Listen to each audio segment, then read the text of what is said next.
మన ప్రభువును రక్షకుడైన యేసుక్రీస్తు సర్వశక్తి గల నామములో మీకు శుభములు. అనుదినము ఈ ధ్యానాలను అనుసరిస్తూ మీరు ఆధ్యాత్మికంగా అభివృద్ధి పొందుతున్నారని నమ్మి దేవాది దేవుని ఎంతగానో స్తుతిస్తున్నాను. ఈ దిన హోప్ ఫర్ టుడే వాక్య ధ్యానంలోనికి మీకు ఆహ్వానం. యెహోషువ గ్రంథం 7వ అధ్యాయం 10వ వచనం నేను చదువుతున్నాను. యెహోషువ గ్రంథం 7వ అధ్యాయం 10వ వచనం.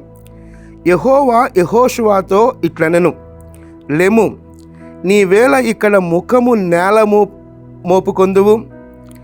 యెహోవా యెహోషువతో ఇట్లనెను, లెమ్ము, నీవేళ ఇక్కడ ముఖము నేల మోపుకొందువు. ఈ మాట ఏ సందర్భంలో యెహోవా యెహోషువతో మాట్లాడుతున్నాడు అని అంటే, హాయి పట్టణం మీదకి వెళ్ళినప్పుడు ఘోరంగా వాళ్ళు విఫలమై తరమబడినప్పుడు చాలా కృంగుదలకు గురైనటువంటి యెహోషువ నిస్సహాయ స్థితిలో, లేకపోతే నీరసించినటువంటి, లేకపోతే చాలా వేదనతో, బాధతో, దిగులుతో ఉంటూ ఒక రకంగా డిప్రెషన్లోకి వెళ్ళిపోయిన పరిస్థితుల్లో నేల మోపి తన మొహాన్ని ఉంచుకున్నప్పుడు దేవుడు యెహోషువను బలపరుస్తూ ప్రోత్సహిస్తూ పలికినటువంటి మాట లెమ్ము, రైజప్, గెటప్, స్టాండప్ అనే పదాలు వాడబడ్డాయి. రైజప్, లెమ్ము. జరిగిపోయింది, ఆ ఫేజ్ అయిపోయింది. నెక్స్ట్ ఫేజ్, తరువాత ఫేజ్లో నువ్వు చేయవలసిన పనులు ఉన్నాయి. దాన్ని నువ్వు సరిచేయాలి. నువ్వు ఇక్కడ చతికిల పడిపోయి ముఖము నేల మోపి కూర్చుంటే కుదరదు. డిప్రెషన్లోకి వెళ్ళిపోయి లేకపోతే ఒకలాంటి వేదనకు గురైనట్లుగా నువ్వు కూర్చొని ఉంటే కుదరదు. కాబట్టి యెహోషువ, రైజప్, లేచి ఏమేమి చేయాలో వాటిని చేయి. ఆ తరువాత జరగవలసిన పరిస్థితులు, పరిణామాలు ఎలా ఉంటాయో చూడు అన్నట్లుగా దేవుడు యెహోషువను పురికొల్పుతున్నటువంటి మాట రైజప్. మన జీవితాల్లో కూడా ఒకవేళ వ్యాపార రంగంలో నష్టాన్ని చవిచూచి ఇక ఈ పరిస్థితి నుంచి నేను ఇక ముందు కొనసాగలేను, ఇక చతికిల పడిపోయి ముఖము నేల మోపి, ఇకంటే నేల మోపి అంటే ఏ ఆశ లేనప్పుడు సూచించే పిక్చర్ అది. ఎటు చూసినా నాకు సహాయం దొరకదు అన్నప్పుడు ముఖము నేల మోపి అనే పదాన్ని మనం చూస్తాం.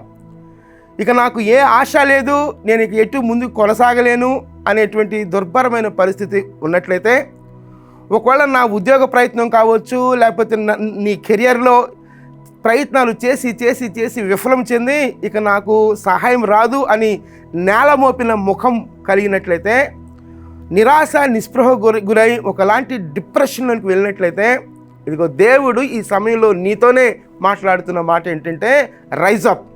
నీకు చాలా మంచి ఫ్యూచర్ ఉంది. నువ్వు చేయబోయే పరిస్థితులు, కార్యాలు చాలా గొప్పవి. So rise up, getup. నువ్వు ఉన్న పరిస్థితుల నుండి, అంటే ఫిజికల్గా నువ్వు లెగవటం మాత్రమే కాదు, నీవు ఉన్న పరిస్థితులను ఛేదించి పైకి లేచినట్లయితే నువ్వు గొప్ప కార్యాలను పూనుకొని చేయబోతావు అనే ఆలోచన, అనే బలాన్ని, అనే ప్రోత్సాహాన్ని దేవుడు యెహోషువకు అక్కడ ఇస్తున్నాడు. అలాగే దేవుడు మన జీవితాల్లో కూడా ఒకవేళ విఫలం చెందినా, లేకపోతే ప్రయత్నాలు చేసి ఫలితాలు రాకపోయినా, లేకపోతే ఒకలాంటి నిస్సహాయ నిస్పృహకు గురైపోయి డిప్రెషన్లోనికి, ఆత్మకుంఠనానికి లోనైనట్లయితే, ఇదిగో దేవుడు మాట్లాడుతున్న మాట రైజప్. నీకు మంచి భవిష్యత్తు ముందు ఉండబోతుంది, నీకు మంచి భవిష్యత్తు నేను దాచి ఉంచాను అన్నట్లుగా. నువ్వు ఆ ఫేజ్ అయిపోయింది, అది అయిపోయింది. నెక్స్ట్ ఫేజ్లో నువ్వు చేయవలసినటువంటి పనులు చాలా ఉన్నాయి. సో రైజప్, లేచి నిలబడు, గెటప్ అన్నట్లుగా ఆ మాటను మనం గమనించినప్పుడు ఆలోచిద్దాం. ఆలోచనలో చతికిల పడిపోయిన పరిస్థితి, లేకపోతే ఇక నాకు ఏ సహాయం దొరకదు అన్నట్లుగా నిస్సహాయ స్థితిలో ఉన్నట్లయితే దేవుడు ఈ సమయంలో మాట్లాడుతున్నాడు, రైజప్, లెమ్ము అంటున్నాడు. ఆలోచిద్దాం, ఆ పురికొల్పును తీసుకుందాం. ఏ అవాంతరాలు మన జీవితాలు ఎదురవుతున్నాయో వాటిని ఛేదిద్దాం, ముందుకు కొనసాగుదాం. దేవుడిచ్చే నిరీక్షణ పట్టుకొని ముందుకు కొనసాగుదాం. అట్టి నిరీక్షణ దేవుడు మనకిచ్చులాగున ప్రార్థన చేద్దాం. ప్రార్థన.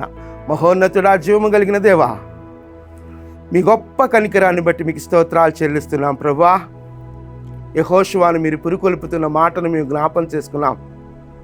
నా దేవా, విఫలమైనప్పుడు ముఖము నేల మోపి యెహోషువ ఉన్నప్పుడు యెహోషువ లెమ్ము అని చెప్పారు ప్రభువా. నా దేవా, మా జీవితాలలో కూడా నిరాశ నిస్పృహ గురవుతూ విఫలత వెంబడి విఫలత చూస్తూ ఇక నా జీవితంలో ఇక ఏ మంచి సమీప భవిష్యత్తులో లేదు అన్నట్లుగా ముఖము నేల మోపి చూస్తున్నట్లయితే అలాంటి పరిస్థితుల నుండి నువ్వు మాట్లాడుతున్నావు ప్రభువా. రైజ్ అప్ అంటున్నావు ప్రభువా. నిలబడమంటున్నావు ప్రభువా. నిలవబడగలిగే ధైర్యం, నిలవబడగలిగే బలం, నిలవబడగలిగే ప్రోత్సాహం మీ మాటల నుండి మేము పొందుకొని ముందుకు కొనసాగగలిగే కృప మాకు దయచేయమని మీ కృపాహస్తాల్లోనికి మమ్మల్ని మేముగా సమర్పించుకుంటూ ఘనత మీకు మాత్రమే ఆరోపిస్తూ యేసుక్రీస్తు అతి పరిశుద్ధమైన నామంలో ప్రార్థించి స్తుతించి వేడుకొనుచున్నాం తండ్రి. ఆమేన్, ఆమేన్. ప్రభు సన్నిధి నిత్యము మనకు తోడైయుండునుగాక. ఆమేన్.